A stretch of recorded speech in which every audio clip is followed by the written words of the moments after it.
About Shabbat. Shabbat. No, he's talking about About the kosher. So somebody. No, going back to the Go back to Shabbat. Going back to Shabbat. No. Telling somebody that So if the tell punishment somebody- is terrible and you're embarrassing them or Okay, you're sure. offending them. So you're embarrassing them. Eventually, essentially, you're getting them to blush, and it's like you're murdering them. Question is, you're doing avera to do mitzvah. No. First of all, no. Okay. And mitzvah ba. You're right. But you don't do this in front of people. You're You not don't doing do it in this. front You of don't- people. Why I can't embarrass you by yourself? It's very different. If I embarrass you because we're talking right now and I tell you, listen, by the way, your fly is open. Your fly is open. And it's just you and me, the embarrassment is much, much smaller and much more insignificant because in reality, I'm the only one. I saw it. I'm helping you out. Protecting you from a greater embarrassment where you go outside, you're going to meet your boss, you're going to meet your partner, you're going to meet a woman, you're going to meet this, you're going to meet a customer, and so on. Much greater embarrassment. You don't get punished for that. That's helping somebody. If I tell somebody, hey, by the way, listen, you came out of the bathroom, but there's toilet paper sticking out of your pants. Yes, that may embarrass him, but I'm helping him because if he continues walking the rest of the day with toilet paper coming out of his pants, it creates a much larger embarrassment. On the other hand, if let's say there's all of us over here, and I say, by the way, Tomer, you're so and so, I saw you with this, this, and that, and I tell you a whole story about you, and I embarrass you in front of other people. I see you did this and you did this, and I make this whole story up of what you did to embarrass you in front of people. That's not a helpful advice. Then, of course, that's spilling blood. But helpful advice is not embarrassment. Even if it's embarrassing, it's not embarrassing someone. Do you understand what I'm saying? Yeah, of course. So when I tell somebody that, hey, listen, by the way, Hashem said that someone who does not keep Shabbat dies in this world, dies in the next world, and is cut off amongst the people, like the verse says over here that we read from Exodus 31, verse 12 to 14. It's very literal. Hashem said to Moses, saying, now you speak to the children of Israel, saying, however, you must observe my Sabbath, for it is a sign between you and me. For me and you, and for your generations to know that I am Hashem, who makes you holy. You shall observe the Sabbath, for it is holy to you. Its desecrators shall be put to death, for whoever works on it, that soul shall be cut off from amongst its people. So if he already told us that he's putting us to death, why is he telling us that he's going to cut us off from the people? Some people say, oh, no, it's only death penalty for Shabbat. If it was only death penalty like for Shabbat, just like murder... Except for work. No? For work. Violates the Shabbat. Right. Melacha, in Hebrew, melacha, that's what they use, the word melacha, is to create something. There's 39 different types of melachot that you can do. 39 different types of things that you do on Shabbat that are considered a melacha, which is a form of work. So for example, to you and me, sewing is not something that we do on a regular basis. But so we could do it right now. But on Shabbat, even if it's not our job, even if we don't make money on it, on Shabbat we're not allowed to do it. Because sewing is a form of work for someone else, so it's considered work. So you and I are not builders. But if we decide that we want to build a house in the middle of Shabbat, even though it's not our work, it's still considered work. Even though we're not, we're not the people that start fires for no reason, but we want to do a barbecue on Shabbat, it's not considered work because we don't make money out of it, but it's still considered a melacha. So in Hebrew, it's not necessarily just work, it's a melacha, which is in essence one of the 39 restrictions that you're not allowed to do. Now, most people think that if you violate Shabbat, there's this punishment of death. And most people don't take it seriously because we don't have what's called the Bet Din. The Bet Din, it was the court of the Jews, where they were able to punish people according to their crimes. We don't have the Bet Din to the same extent as we used to have before, so people don't respect the laws like they used to. The problem is here, so when you tell them, listen, the death penalty, they know that nobody's going to be killing them. You can't kill people just because they violated the Shabbat in this modern world. They're not going to allow you to go to jail. But this is not, in this verse, Hashem is telling us mot yumat v'gam v'nichreta nefesh me'kerev ha'mea. So it's saying mot once, death once. Yumat is saying death twice. So why doesn't you say mot? Why don't you just say, okay, whoever violates it dies? He's saying mot in this world, mot, also death in the next world, and on top of that, it's saying whoever violates it is cut off from the nation. What is cut off from Am Yisrael? What does that mean? If I'm cut off from Am Yisrael, what does that mean? That means I'm not considered part of Am Yisrael. If I'm not considered part of Am Yisrael, that means I'm not considered Jewish. I'm considered the equivalent of someone that's not Jewish. And that's when you go in Israel and you have places where it's easy to get kosher food, but you have many restaurants that sell kosher meat, but they do not have a kosher certificate, and they're not considered kosher food. Why? Because those people are they violate Shabbat, and therefore the rabbis took away their certificate. They're not considered... They're open on Shabbat. They're open on Shabbat, exactly. So why is that? Why? Okay, but if I have kosher meat, how come the restaurant's not kosher? Because if the person who is violating Shabbat is open on Shabbat, that means he's considered a non-Jew. And if he's considered a non-Jew and he's cooking my food, it's not considered kosher. If he's, on top of that, if he is open on Shabbat and violating Shabbat, that means that he doesn't care about his own soul enough to care about Shabbat. And if he doesn't care about his own soul, why would I think that he cares about mine to really give me kosher food? Maybe he's telling me he bought kosher food, but in reality, he bought half off non-kosher food down the street. I can't rely on him, because if he doesn't care about his own soul, why would he care about mine to give me kosher food? And that's why it's not just about having the meat itself being kosher, it's also how you get the meat, who's serving you the meat, who's making the meat. The second thing is in regards to what Tomer is reading right now, that's what we were starting before, about the whole concept of kosher animals. There's a very, very big difference between kosher animals and non-kosher animals.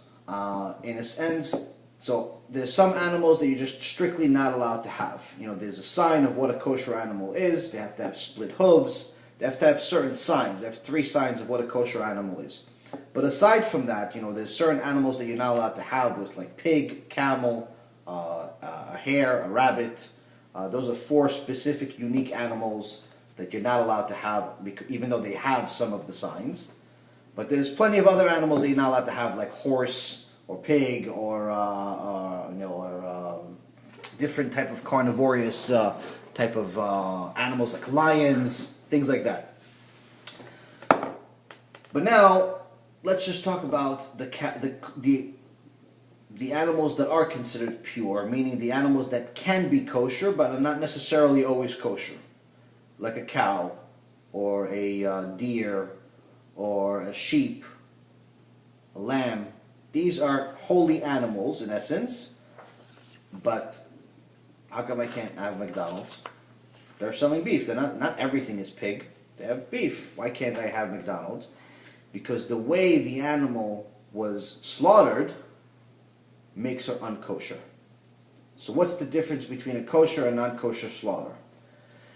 In a non-kosher slaughter, in a non-kosher butcher, the way there's plenty of videos publicly on YouTube showing this. It's not something that we're making up just to scare people, but the way that the animals are treated is very differently. Number one, the way they kill the animals is not through just a slit of the throat. The way they kill them is either shooting them in the head, smashing them in the head with like hammers, electrocuting them, chopping off their entire head with a machine.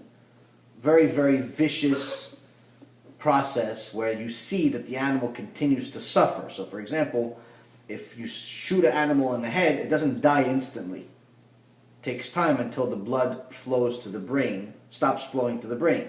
If you smash an animal in the head, they have big heads, they have thick heads, they don't die on the first shot. It takes a few shots. So throughout all of that time, the animal suffers. And if the animal suffers even for 1 second, it's not considered kosher. So then you go to the kosher slaughtering, kosher way of slaughtering an animal, and people see that they slice the throat. Now, when someone doesn't know the intricate details of a kosher slaughter, they think that that's actually just as vicious as the ones we just talked about. But when you learn about the science of a kosher slaughter, you see that there's something unique about not only the slaughter, but also about the animals that Hashem made kosher. Out of all the animals that are around the world, lions, tigers, horses, cows, all the animals that are out there, each one of them has the veins that transfer everything to all the blood to the brain and through the heart. Okay? So the way that you know if something is alive or not is if the blood connects to the brain. If the blood connects to the brain, then they're still alive and they still feel pain and pleasure. If the blood is cut off from the brain, then it instantly stops feeling. There's no more nerves.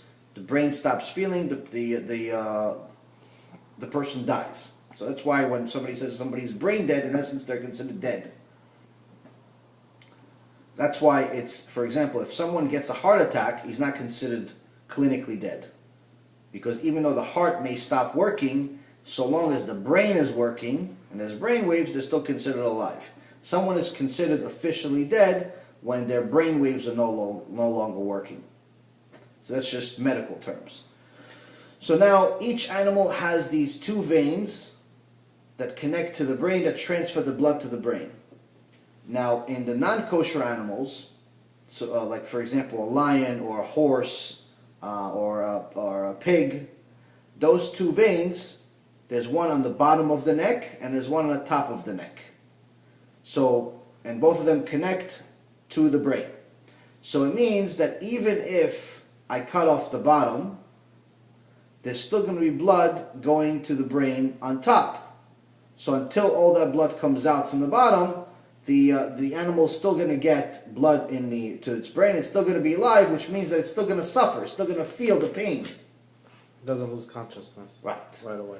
But with the kosher animals, like a cow, or a sheep, or a goat, it's something extraordinary where the two veins, they still have the two veins, but right before they connect to the brain, those two veins connect. So when you cut it, you're cutting just the main vein. Around the edge. You're cutting the main vein, and this is there's in all no the, more. This is in all the kosher animal.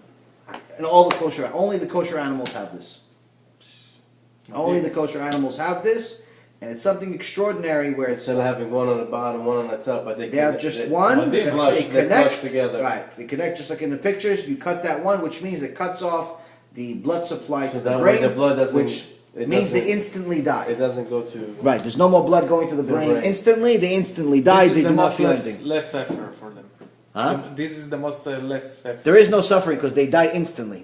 When the brain stops getting blood instantly, that means that all of the nerves in the entire body die. So even if you see some parts of the body, Yeah, like because it's the nerves. kicking and stuff like that, it's not the animal being alive. It's just the nerve of the body. But if you shoot a animal in the head, Huh? shoot him right in the brain, Right? it doesn't automatically die like No, instantly. because there's still blood going to the brain. Even though you've made a hole in the brain, you didn't cut off its blood supply. You cut off part of the blood supply. So number one, you could potentially miss. Number two, you could potentially just shoot a part of the brain where it's not necessarily going to kill the animal. It could just injure it really, really bad and make it, not dysfunctional.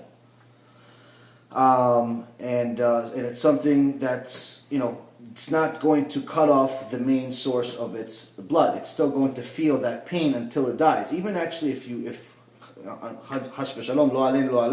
when somebody gets shot, a person gets shot in the head, many times they still live. Even the ones that die from getting shot in the head, it's not like the movies where you shoot somebody in the head and they die right away. It's not like that. Unfortunately, I had the displeasure of actually seeing a real person that shot himself. I don't know how I got this video. It was an accident, but anyway, somebody that actually really shot themselves. And you see that the person doesn't die right away. They go through a horrendous suffering before it happens. And even though he shot himself, it's not like somebody missed. So, because the blood doesn't get cut off right away. And many times, not every time obviously, but people that get shot in the head just don't die. It scrapes, it misses, it even goes through, but not through the core part of the tissue. They can become, disabled, but not dead. So with the kosher animals, Hashem gave us a very, very precise, perfect system where the animals are unique and the system is unique, and it's the only animals that it's available in, and it's the only way that you can guarantee that the animal does not suffer. Now, that's why it's also important to make sure that the knife is extremely sharp, much sharper than what you guys and I have in our kitchens. There's a special type of knife, there's a special type of procedure. Even, sometimes they can cut the animal, but it's not a straight cut. If the knife doesn't go straight through, It's not kosher. It's not kosher. Why? Because the animal lived and experienced it even 1 second of suffering. It's not considered kosher. And that's, by the way, all the guys that you see in New York or in different places that sell halal meat, the Muslims that sell halal meat, they get the non-kosher animals from the Jewish people. And it says kosher. And for them it's kosher, for us it's non-kosher. They also do shchita. Yes, they do shchita also. They also do butchering. But for them, they don't have to go through the same process as us as far as whether the animal suffers or not. For them, it doesn't matter. So what they do is they buy all the animals where Jewish people make mistakes, and it's not considered kosher by Jewish people. So what is unique about the shchita they make? What's the point of what they do? They're just copying us, just to cut the neck. This is the point. If we do a shchita and it's not a kosher shchita, they will eat it. They will buy it and eat it. That's where they get all their meat. But don't they make their prayers? But to them it doesn't matter. They don't. No, it's not. They don't make a prayer before they do shchita. No, that's where they get all their meat. 99.9% of their meat comes from Jewish people. Oh yeah. Yeah. But it's good. Because most there's places- someone to give. Yeah, it's good. Unfortunately, yeah. No, but we sell it. If we don't sell it to them, we sell it for non-kosher also. yeah. We Right, sell it, but no, that's where you get halal meat. Halal meat is that's why They prefer to that's buy why you from- see, for example, that's where you see a lot of places. You see, like for example, kosher synagogues and Jewish communities. You're always going to see like a mosque close by or even across the street, and the reason why is because they know that any time that there is a kosher people, there's Jewish people, there's always going to be a local butcher. And if there's a local butcher, then they have a place to get a shchita. They have a place to get their meat, their halal meat. So every time they make a mistake, they know who to call. Right, so there's a pro and con about it. But again, going back to what we were saying before, is that when you have these precise rules from Hashem, and He's telling you, this is the way to kill an animal, this is the way to keep Shabbat, this is the way to protect your Torah, this is the way to live your life, and He's giving you all of these things in a precise way, and we do something different, then we end up going so far off the path that we end up forgetting Him. So now, we start having desires and requests from Hashem that in many cases are actually against our own benefit. But we think it's beneficial for us. So what I mean by this is the Gemara says, people are asking, what happened when Moshe Rabbeinu was in Mount Sinai, and Hashem told him,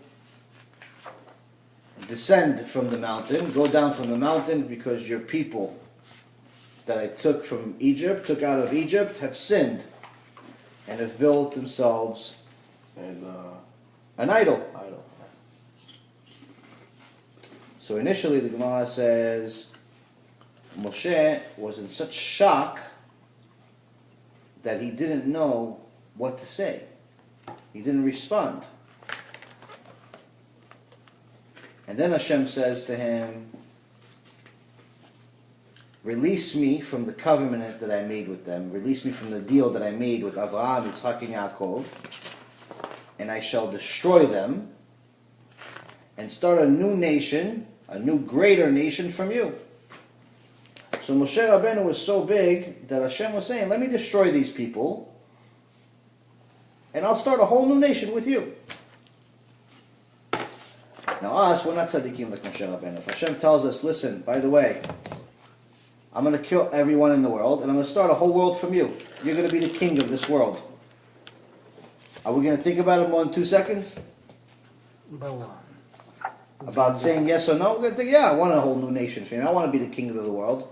Right? That's what we think initially. But Moshe Rabbeinu said, if you're going to kill them, kill me first. Wipe me from the book. I don't want to start. I want to, because what happened, the Gemara tells us that when Hashem told Moshe Rabbeinu, release me from the covenant, Moshe Rabbeinu went from being quiet to starting to fight for Am Yisrael. Why? Because he realized that when he was quiet because he thought that Hashem already made a decision. Made a decision to destroy Am Yisrael because they violated a big rule. But once Hashem said, listen, I made a deal, I made a covenant with Avraham, Yitzchak, and Yaakov, please release me from it, meaning that I want you to agree that this is the right move. Even though he doesn't need Moshe's permission, he respected him because he was a righteous person. He was the most righteous person in history. And so Moshe realized, okay, so if he's, obviously Hashem is not like a human being. He doesn't change his mind. He doesn't have different opinions every other day. He doesn't have different moods every other day. He's not like us where he's thinks one day one thing and another day he thinks something else, and then by the third day he's back to the original. Hashem makes a deal, that's what it is. So he's telling Moshe, release me from this deal so we can start a whole new nation from you. Moshe realizes that he's only telling me this because I have a say in this. That means that I have a chance to save them.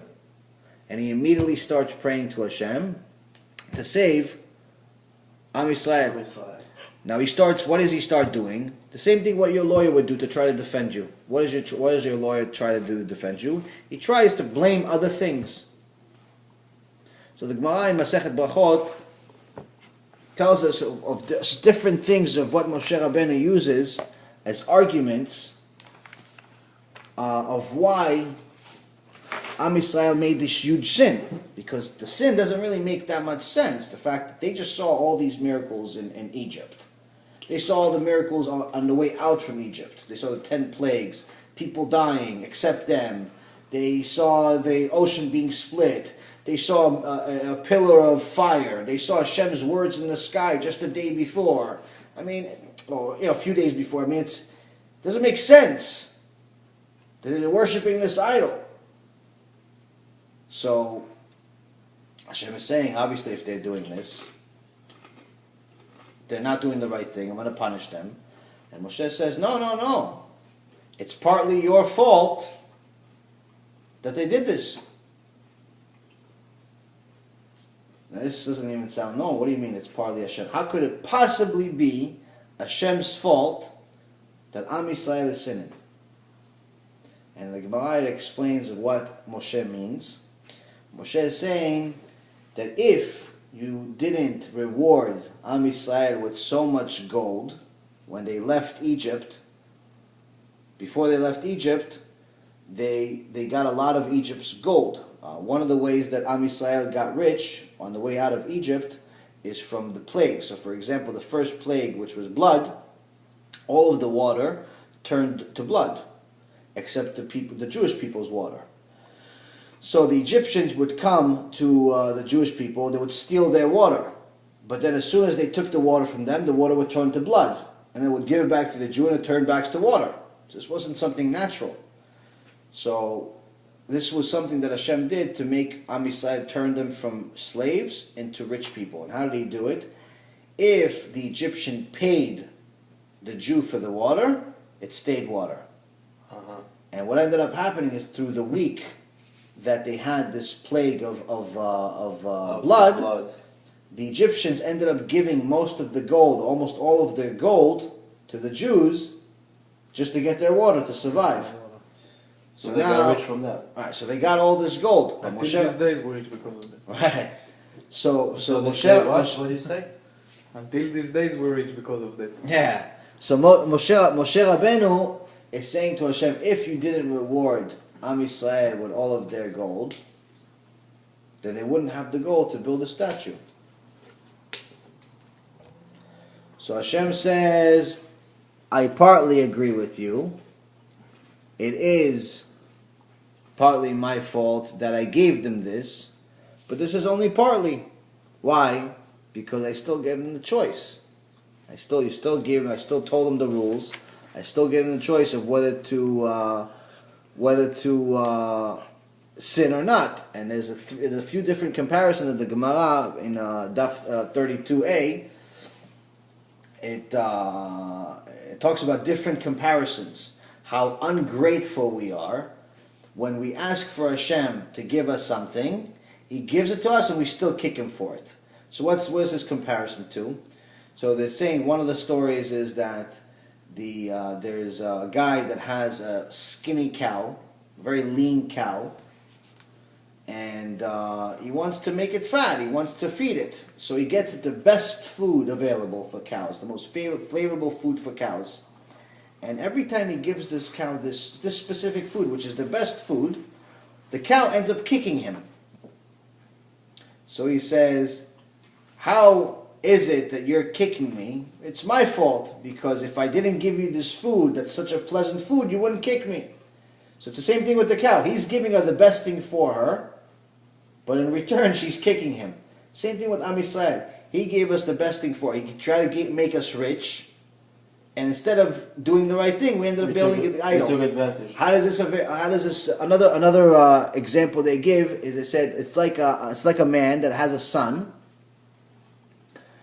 and he takes care of the son. He loves the son. He gives him enough food, all the food that he wants, and he gives him all the drink that he wants, and he gives him all the money that he wants. He gives him a bag around his neck that's full of money, and as much as he wants, and he puts him in the right in the front door. He gives him a little area in the front door of a whorehouse. Harlot is what they call it in a politer way. So they say he gave his son everything, but he also expected him not to sin. It's not possible. And here's the key. How does this relate to us? It relates to us because we ask Hashem for all these wonderful things. We ask Him for money, we ask Him for kids, we ask Him for good wives, we ask Him for good friends, we ask Him for different things. And then what ends up happening is that we get some of this stuff. We're able to go to work, we have a good job, we have a good wife, we have a good husband, we have a good kid, we have a good head on our shoulders, we have parts of our life are good, some parts of our life are not that good, but overall, we're okay. We're healthy, we're able to pay our bills on time, we're okay. And instead of thanking Hashem for what we have, what do? Complain. We complain. You didn't give me this, you didn't give me this, you didn't give me this, you didn't give me this, you didn't give me this. Instead of actually saying thank you Hashem for all the things you gave me, we say, you didn't give me everything I wanted. No, they're not. Lama speak. And that's the real problem here. Let's forget, almost every Jew says. And the Gemara specifically says, you give a person 100, he wants 200. You give a person 200, he wants 400. You give a person 400, he'll want 800. It's never ever enough. And that's the sad part about this, about human nature, is that when you don't have a direct connection with Hashem, and you don't make Him an important part of your day-to-day life, where you're listening to something every day, you're learning something every day, and it doesn't necessarily need to be a 3-hour shiur. It doesn't necessarily need to be a 5-hour lecture or even a 1-hour lecture. 15 minutes a day is the perfect way to start. Why? Because that will give you a direct connection to Hashem. And that's also part of the reason why we pray every day. The prayers that we have, for example, for all the things that we eat, or the prayers that we have in the morning, I think we talked about this last week, these are all things to connect us to Hashem. When we connect to Hashem, everything changes for us. Our whole entire day changes for us. The problem is that a lot of people go through it and it becomes a process. Instead of something that they are supposed to be using to connect to Hashem, it becomes something that they do just because they feel like they have to, or they're used to it. And they just go through the bracha or the tefillah like it's nothing, like it's not really a big deal.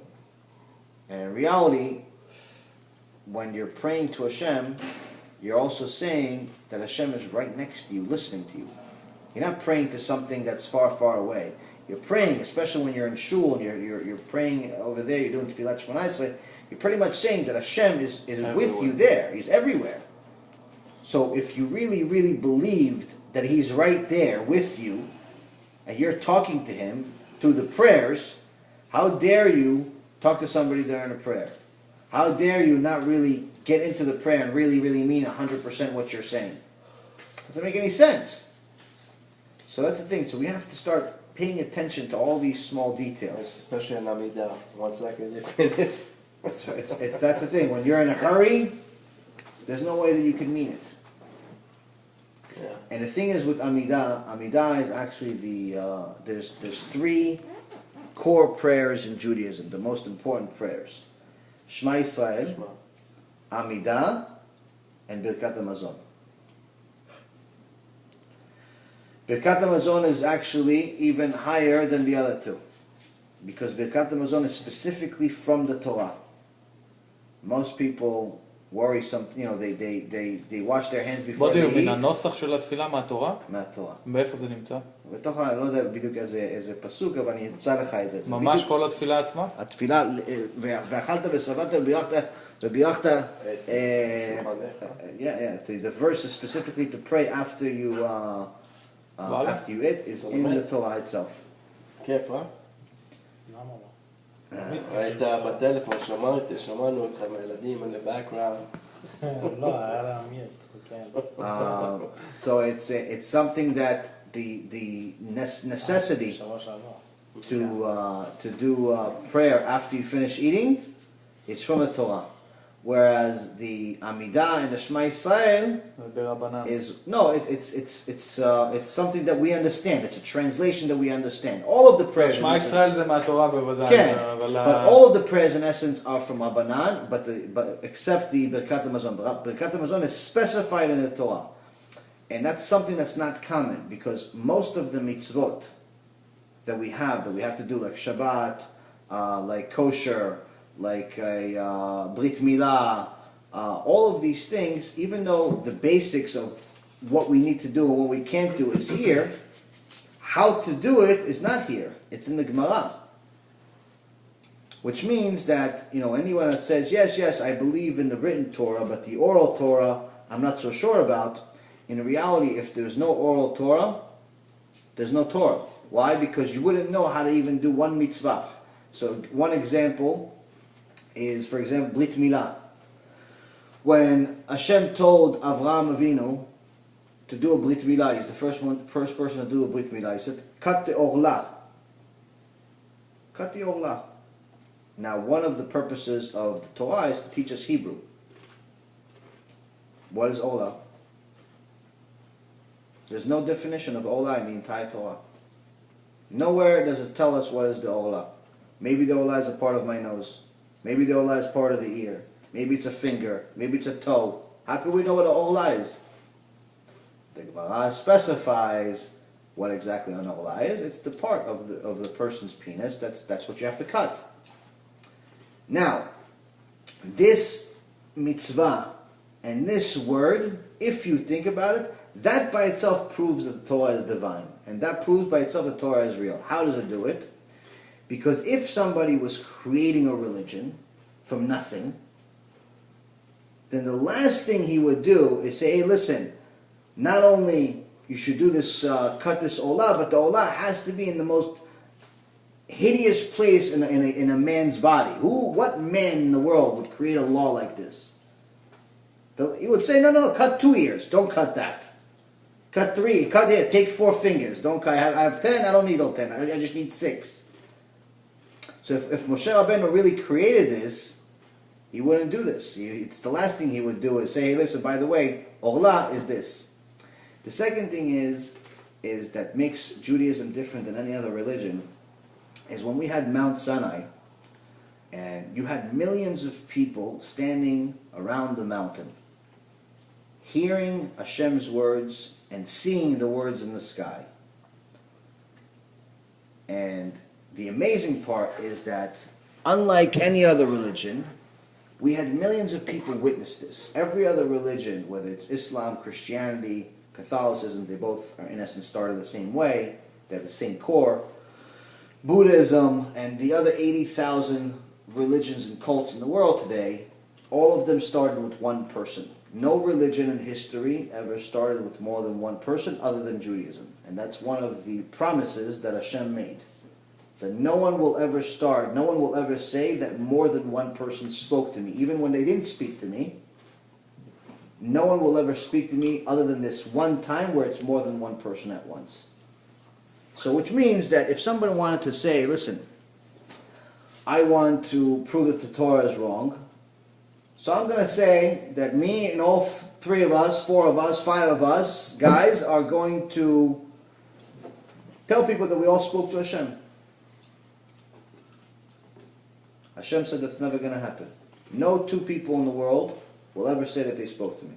Everything else, all other religions will always start with one. So Christianity, for example, was Mary in her dream. She said she got pregnant through the dream. No witnesses to this dream. You can't witness a dream. So there's only one person. No one knows if it happened, didn't happen. Point is that one person said she had a dream, and that's it. That's how the religion started. So with Judaism... Same thing with Islam. Muhammad was in the middle of the desert. He was illiterate. Go to a cave. He was in the middle of the desert. He came back from the desert. So as people told him, listen, I saw one of the angels of God, Gabriel. He spoke to me. He gave me a continuation to the Torah. Since I don't know how to read and write, I need you guys to write it. I'll tell you what he told me. So one person started Islam. Buddha, which started 2,500 years ago, this Buddha guy said that he saw the light, and there's no witnesses of whether he saw it or not. The point is, it was one person. The only religion in history that ever started with more than one person as a witness is Judaism. And it was not only more than one person, it was millions of people. Now, how do we know? And you guys are going to see this from the movie. And please, please, please do me and yourself a favor. Watch this movie, Torah and Science. It gives you a lot more details than I ever can. I'll tell you. Did you send it to my phone? The Torah and Science, I could send you a link, but I give you the DVD also. But either way, I'll send you the link. Okay, the DVD I have. I'll give you the link. If you like phone stuff, I'll send you the link. It's an extraordinary movie. It's 4 hours, but you can divide it up into pieces. So the thing is, though, is that how do you know that this happened? How can we prove that there was really millions of people there? Because when we got the Torah in Mount Sinai, it wasn't complete. Meaning the written Torah, we got up to Parashat Yitro, Jethro. We didn't get the entire Torah because we know that after Mount Sinai, they were in the desert for 40 years. And they still tell us the chronicles of what happened in the desert throughout those 40 years and after they got to Israel. So it continues. He didn't tell him the end of the Torah before it happened. I asked the rabbi that. He said no. He said he gave the Torah was given. The full Torah was given at Mount Sinai. It was given full. But it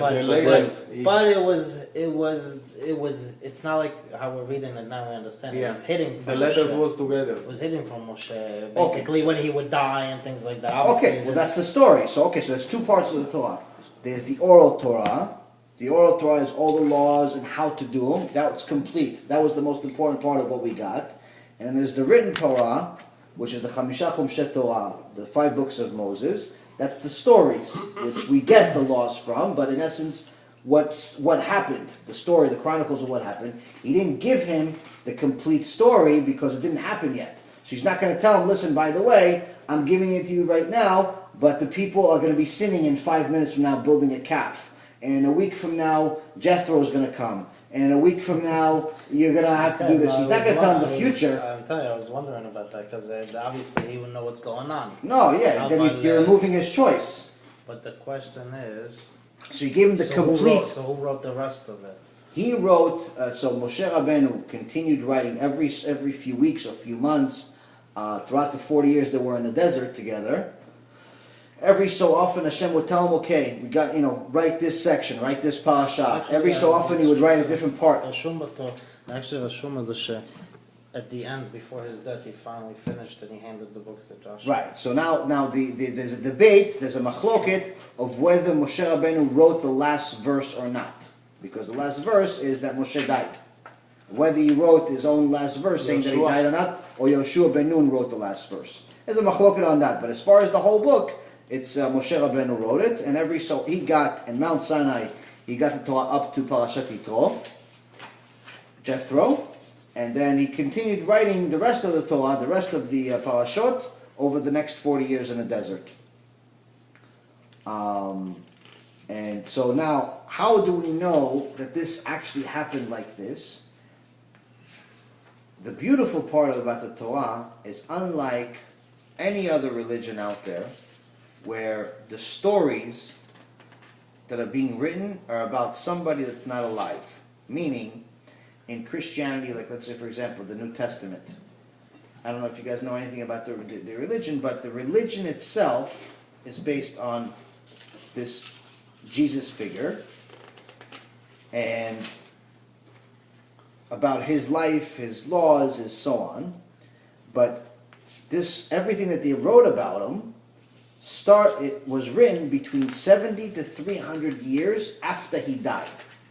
Which means that all of the people that wrote what happened in his life didn't ever know him. So it was after he died. It was just like stories they heard from mouth to mouth of what happened. Same thing with the Quran and Muhammad. He wrote about things that happened before. It's not things that are happening right now. So the point I'm trying to make is that in Judaism, in the Torah that we have, which by the way, all the two other religions, Christianity and Islam, both depend on the Torah. They claim the Torah is the first book, they're the second book, meaning it's the first chapter, they're the second chapter. That's what they claim. So they're not saying, no one ever said that the Torah is not real. They're just saying it's their continuation.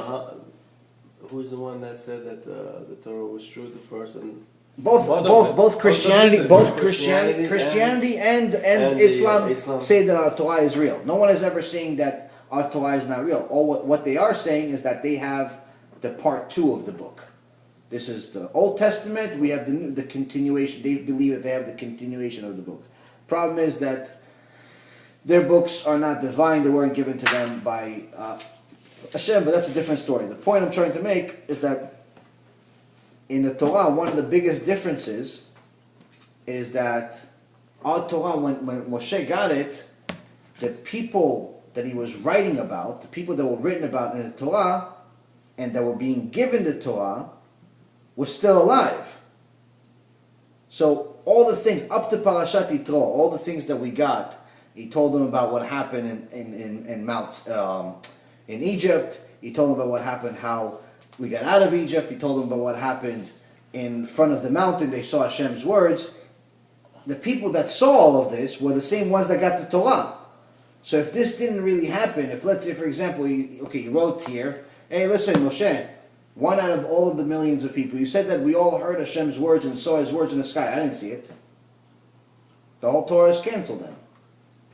If it wasn't valid, if it didn't really happen, one of the millions of people that were there would say, no, by the way, you told me that I saw Hashem's words. I didn't see it.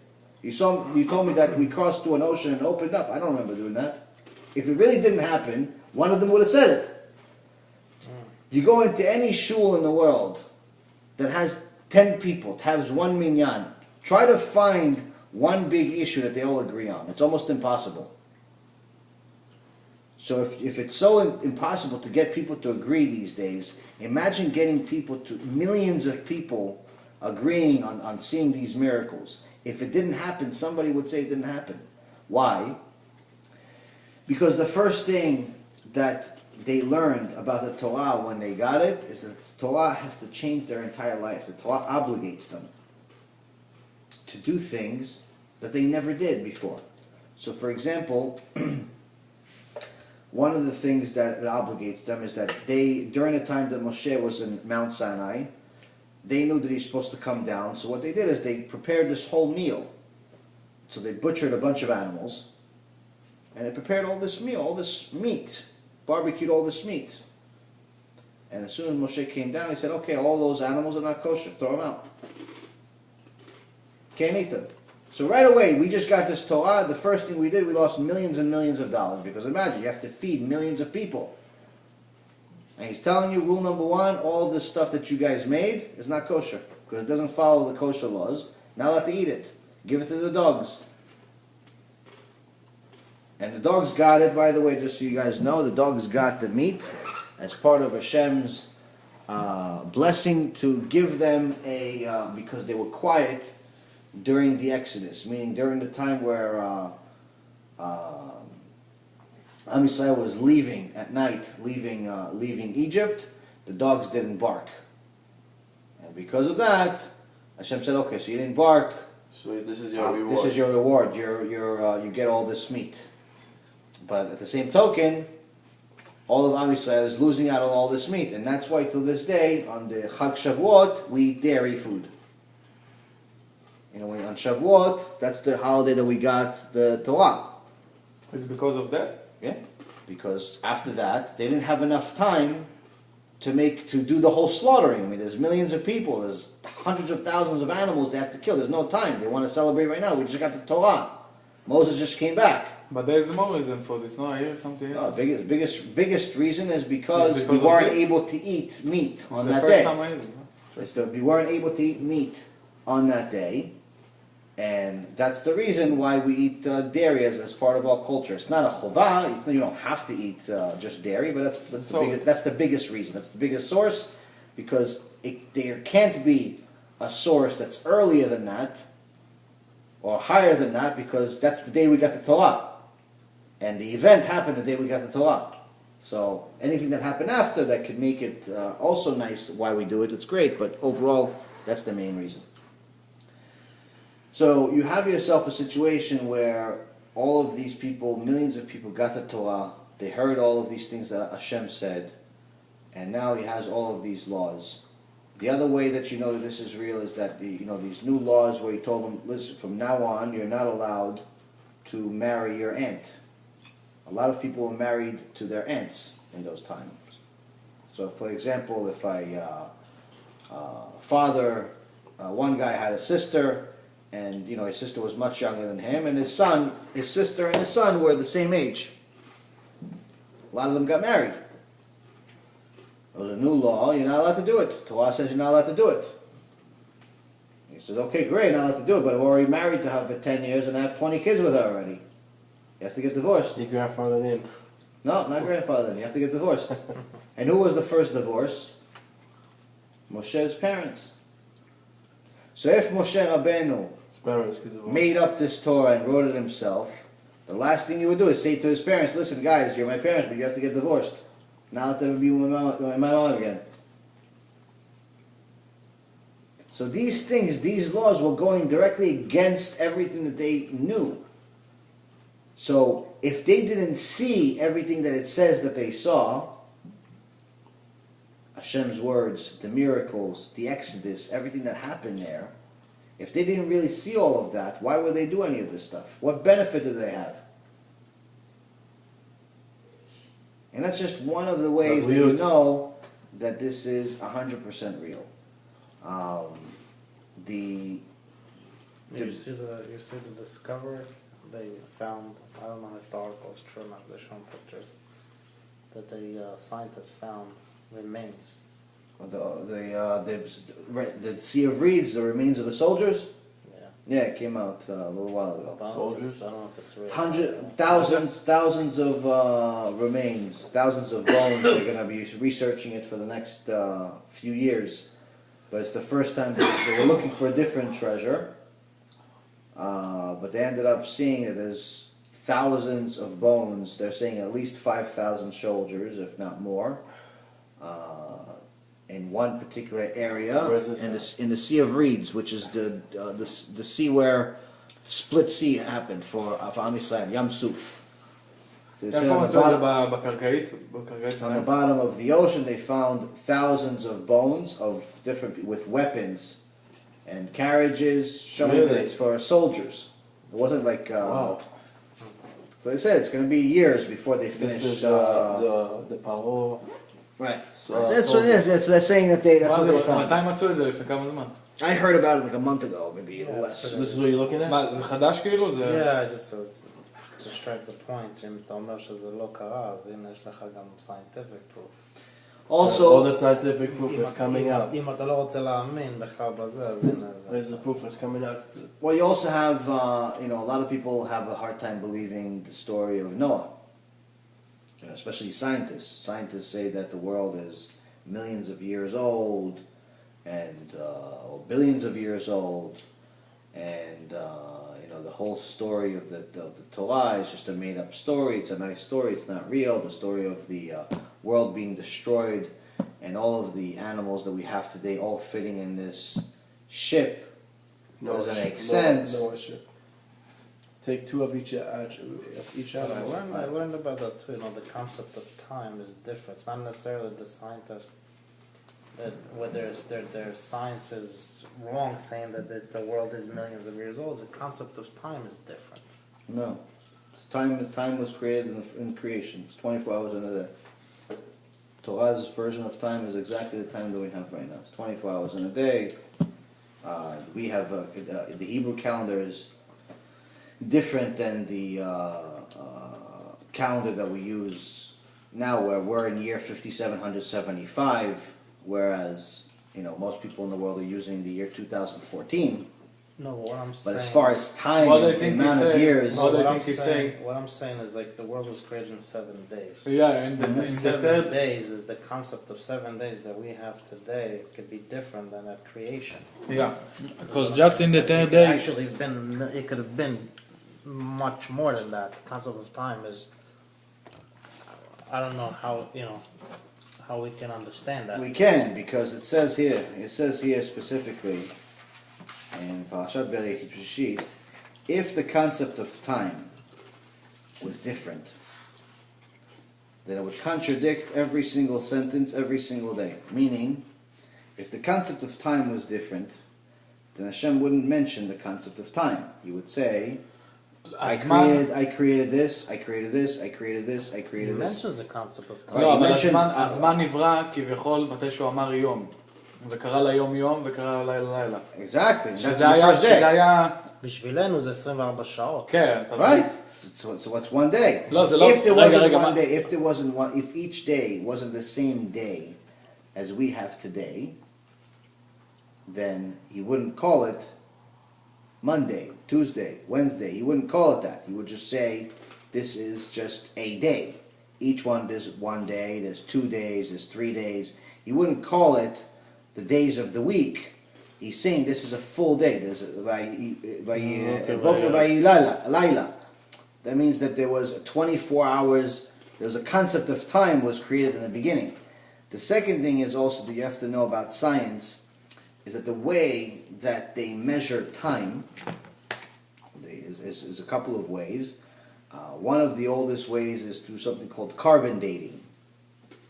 Carbon dating is something that where they, and also there's coal, they use coal for it. Anyway, they look at the core parts of the earth, and they look at certain chemicals, and in essence they measure the time of when those chemicals are, and then they compare them to, they look at their shape, and they compare them to what estimate they have of how many years that they've been around. The problem with all of the processes, and it's already been proven that it's all flawed completely by scientists, not by Jewish people. By scientists, proved that all of the systems being used for dating are completely flawed and completely false for a few reasons. Number one, on a logical perspective, which all of us can figure out, you will never find two scientists agree on a date, ever. One says 50 million, the other one's 57 million. The other one says 3 billion. The other one says 3.5 billion. Whoever comes up with the bigger date has a bigger headline in Science magazine. But no one ever agrees on the same date. So that already shows that none of them are using the same system. None of the systems are valid. Number two, all of these systems depend on something critical. They all depend on the atmosphere level of the world to remain the same, the actual temperature of the world to remain the same. So in order for me to know how old this paper is, when it was actually created, the overall atmosphere and its environment needs to remain the same. There can't be a critical change in the world it's lived in order for my system to be valid. Because if, let's say, for example, it's one level of temperature today, but tomorrow something drastic happens, there's a huge earthquake, a volcano erupts right from under where this paper is, and somehow it survives. Obviously, its environment changed drastically. It's no longer the same type of environment as I'm comparing it to. So, it's all carbon dating, all types of dating systems depend on one particular base. The problem is that science has already proven that the Earth has changed drastically. That there's no way that the temperature is the same today as it's been 1,000 years ago, 2,000 years ago, 3,000 years ago. There's no way that's been the same. There had to be a 1 or 2 degree difference, which means that we're comparing something to something that's not the same. There is a movie called The Footsteps, Footsteps of the Creation, or something like that. That's by a scientist who came up with a scientific evidence to show all the dating systems being completely wrong and proving it scientifically. And since he came up with his claims, which was back in the maybe 25 years ago, no one has been able to refute him. They still continue to say that these things happened 30 billion years ago, but that's because they're just ignoring him and not addressing his issues. The second thing, another thing is also in regards to the dating, is everyone says that the story of Noah's Ark can't happen. How could he fit all those animals? First of all, we need to know about Noah's Ark is that even though it was a miracle to fit all of the animals that you see today, all of them fit into the Noah's Ark. So, first of all, even with Noah's Ark being huge, it was the size of 3 football fields. Just so you know, 3.5 football fields. It's more like the Titanic. Most people that visualize Noah's Ark, they think it's like a small little boat. It's not. It's the size of 3.5 football fields. You know, a football field is like a soccer field. 3.5 of them. It's huge. It's like it was like a Titanic. It's a huge, huge thing. But even that couldn't fit all the species that we have today in the world. So it was a miracle anyway. But people still had a hard time believing it. But at the end of נס גם בכלל שהוא בנה דבר כזה באותה תקופה. Right. And it took them 100 years to build it. Now, in Noah's Ark, 100 years.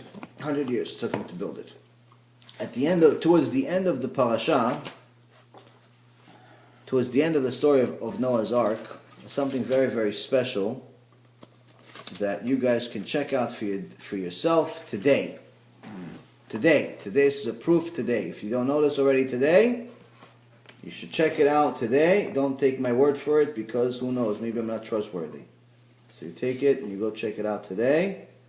And this is something that I think, in my opinion, You should check it out. something special. I take your word for it. No, but you can actually see it. It's pretty cool, No, actually. Hold on a second. Sweet tooth. That's the last one. That's it. Yeah, those candies are terrific, aren't they? Yeah. You can't. I'm already 2. This is my 3rd. That's it. No more. There you go. Long day. So, 7:30 in the morning I start. God bless you, man. It's extraordinary. Sorry, Okay, my so life- I'll tell you what it says and I'll find it over here. So, Noah's Ark story, it says that the water, the rain, Hashem opened the heavens, and which was pretty much one of the meteors, and he made the water not only from the clouds come, but also water from outer space came to fill up the world with water. And there was also water that came from the, like lava, that came from the ground, that destroyed everything. And the water that filled up the world was up to almost the top of the world. 15, there was a space of 15 tfachim, was it? Like 15 feet or something like that, or maybe 30 feet from the top of the world. They went above the mountains, so the giants... Above the highest mountains. Yeah. It was above the highest mountains, but it got to a point where it was only something like, I think, 40 or 50 feet from the top of the world. Okay? So everything, the world became pretty much On the water. water. That's what we know here from the parasha. It gives you the specifics. And he was only the living thing. It was him, And the animals. his wife, the kids. his 3 children, their 3 wives, and there was also a couple of other people that survived. There was Og Melech HaBashan, Og the king of Bashan, also survived. Here it is. Og the king of Bashan also survived, and there was one other person, I forget his name, that also survived, and there was also a couple of large animals that survived. But anyway,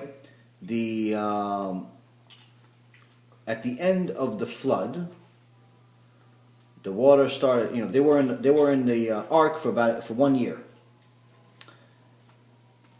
So now we are there at the top of the earth.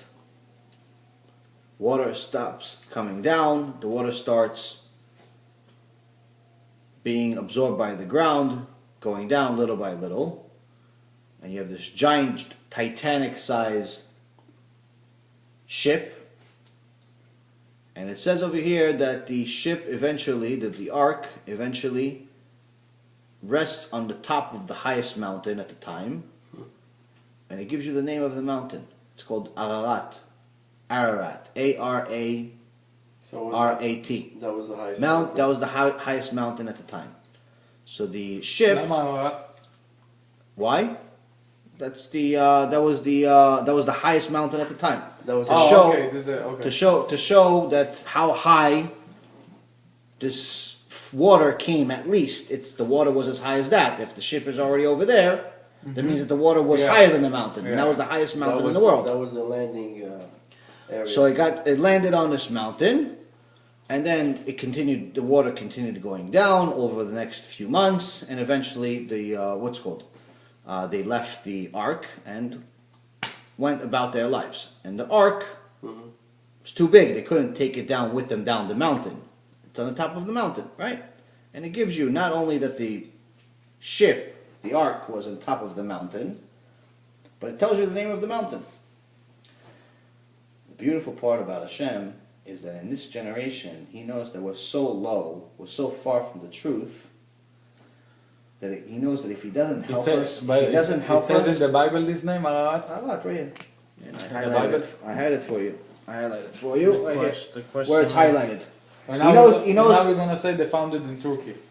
Turkey, and the name of the mountain is Ararat. The question is how come, if it's resting on a mountain, how did it ever come down? It never came down.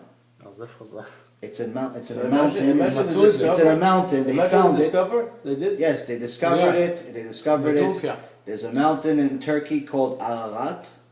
Same exact name as in the Torah. And they found a ark with the exact precise measurements as what's in the Torah. on the mountain. And on the mountain. How do you miss such a big thing? I want to see it. For so many years. Because it's not, there's snow comes down, there's rock forms, it's inside the mountain. It's not but they went inside it. They did, there's a few videos on YouTube you guys can find out for yourself. See it, the exact same measurements, the exact same chemicals, everything precise. When you find it, send me the... Everything precise. I have it on YouTube. I'll send it to you guys. So it's not only that it's precise measurements, it's on the top of the mountain. And if anyone thinks about it logically, there's no way that they built it up there. Exactly. Because you couldn't bring all that equipment and all of that wood. Even if somebody says, no, they just built it now. There's no way that you could have done it now because it's on the top of the mountain. There's no way that you can bring all of that wood, all of those tools, all of those things to the top of the mountain. It's not like a mountain like you see from in what's called in Vegas at the coast that you could climb it with your feet. It's a huge giant mountain. You can't bring all that stuff to the top of the mountain. How did they get down? But Hashem could have made it disappear, but I guess he didn't want to make it disappear. No, but that's one of the proofs. That's the proofs. It's showing that this really happened. He could have rested it a lot easier for them to get out and the animals to get out. But that was the point. If the they point was to if they put it on top of the mountain, proves that the flood happened. Yeah. Because if we would have put the ship on ground right here in the middle of Florida, for example, then we could say, oh, it's any ship. Maybe somebody built it. There's no way that we can prove that that's the ship that Noah was in. But the fact that it's on a mountain, it shows that it's, how are you going to bring it up there? There's no other way to bring it up there unless it literally happened like the Torah says. And the best part about it is that it's the same mountain. I mean, a lot of the names from the Bible have changed. Like, for example, Babylon is one of the one of the constant countries that's created, that's mentioned in the Torah. But Babylon doesn't exist anymore. What is Babylon? It's Iraq. Okay, so a lot of the names have been changed. But there's certain names that Hashem felt were important enough to keep them the same. One of them was this mountain. Wow. So that's what we were saying at the beginning, and I say through the whole process, is the first thing that someone needs to do is to confirm that this Torah is real. And confirming it is very, very simple. You watch the movie I gave you guys with the Torah and science. You learn some of the things that are lectures out there, lectures that we're going to talk about. See what's in this book. There's a lot of evidence that confirms this is real. Once you confirm this is real, then you find out what's in it. Once you find out what's in it, then you figure out what is it that I need to do. And why do I need to do it? Because just keeping Shabbat and not knowing why, it's not going to make Shabbat very fun. Just keeping kosher and not really knowing why, it's not really going to help us. Just saying prayers, we're not really knowing the meaning of them, it's not going to help our lives. It's going to help, it's good to do a mitzvah, but if you have a connection to the mitzvah, it makes you want to do it.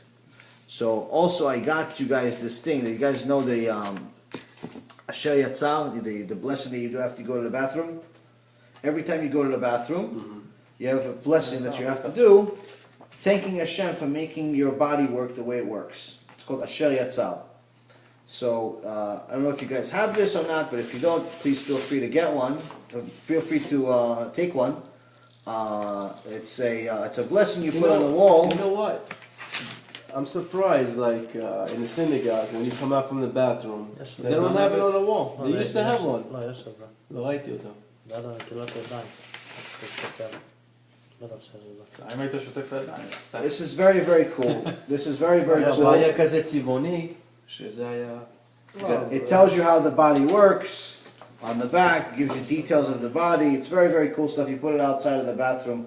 The guy that printed these out, that created this, his granddaughter, Zichrona Livracha, she's the little baby that got killed like a month ago or so in the terrorist attack. Oh, The guy with the ran car? With the car, Oh, yes. Yes, so the guy that created these and put these together, he's actually the grandfather. the grandfather of who? Of the baby. The baby that was run over, Baby that from was the run over by those Palestinians. animal terrorists.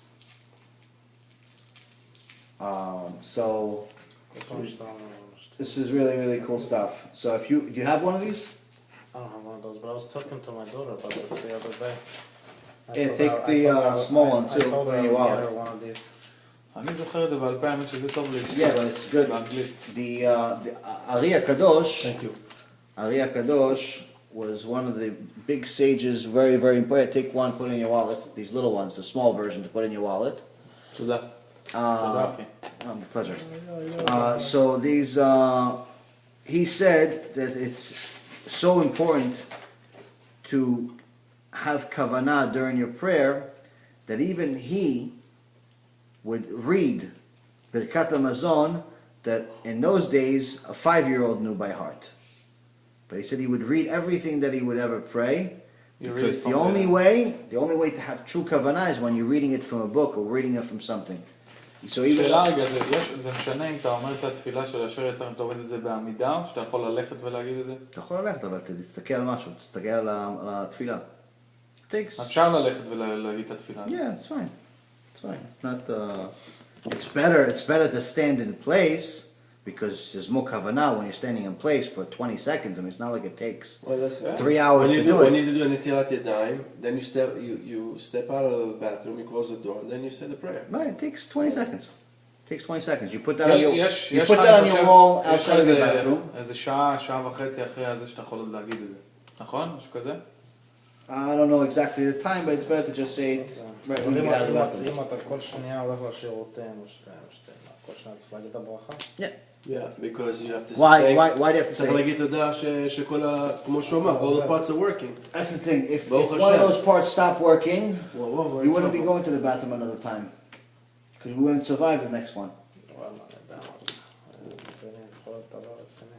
Yeah, I can tell you from my own זה life. לא פשוט, מה שאתה אומר, נגיד אני אומר את זה, אני משתדל להגיד את זה, וזה קשה, כי כמו שהוא אומר, כל פעם שאתה עוזר, צריך להגיד את זה, ואז מה שאתה אומר, העניין של הכוונה. אז אני אומר את זה, אבל הרבה פעמים אני, אתה יודע, אומר את זה על אוטומט. Okay, so it is. בגלל שזה משהו שאתה עושה הרבה פעמים, doing the day, אתה יודע. Alright, so it is. I'm going to tell you guys something you need to know to show you what the significance of this is, because this is something that I actually have personal experiences with. What it means to go to the bathroom. And how amazing it is that you guys have a normal, relatively normal digestive system.